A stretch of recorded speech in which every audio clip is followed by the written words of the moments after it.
Hey guys, so I'm here today with Braxton, and we're going to show you guys some moves from the close guard position. Now, in our earlier videos, we went over close guard, but we went over close guard with the gi on and some moves that we can do when our partner is postured up.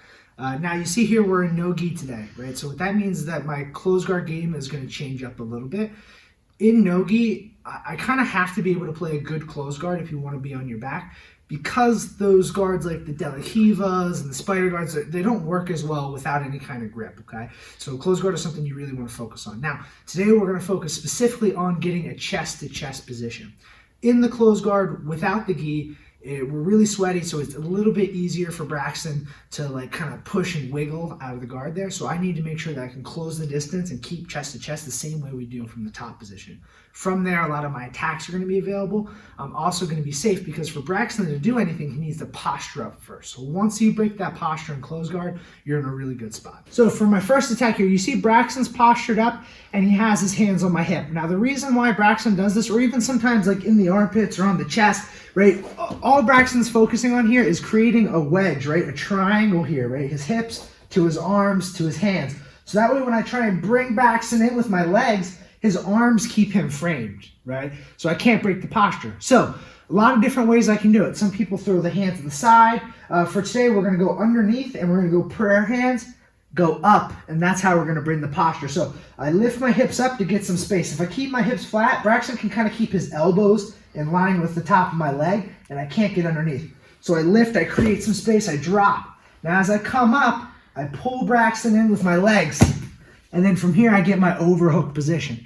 Now when I overhook, a couple different ways you can do it. You can just kind of come here, post your hand, right? I kind of prefer to get a grip, right? So I'm gonna get a grip on this arm here. Now, my second hand here, I'm gonna keep this shoulder away.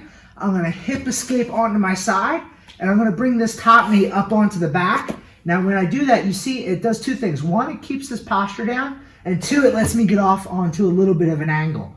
All right, now I'm gonna replace my hand with my knee here into this position. Now you see here what I'm doing is I'm starting to isolate this far arm here. So Braxton doesn't like that. What they're gonna try and do most of the time is they're gonna try and get back over top of this leg, yeah, like that. So he's pulling my leg and he's almost trying to feed it back down here. So as he grabs, I'm gonna switch from my hand here to a grip on the wrist here. Now, a lot of people, what they try and do here is they try and create space and get the foot through. That works, but it is sometimes really dependent on how flexible you are and also how strong the partner is holding. This variation I'm gonna show is a lot better when my partner's squeezing really tight. So all I'm gonna do is grab the wrist, I'm gonna punch it in towards his chest as I straighten my leg, and then lift up and get around there. Okay, so now I'm in this triangle position. Sometimes here you're gonna see that you might get his hand. It's not gonna matter. Once I sit up, grab my shin, foot on the hip, turn the angle, that hand comes out, it doesn't matter anymore. And then I lock up and finish my triangle.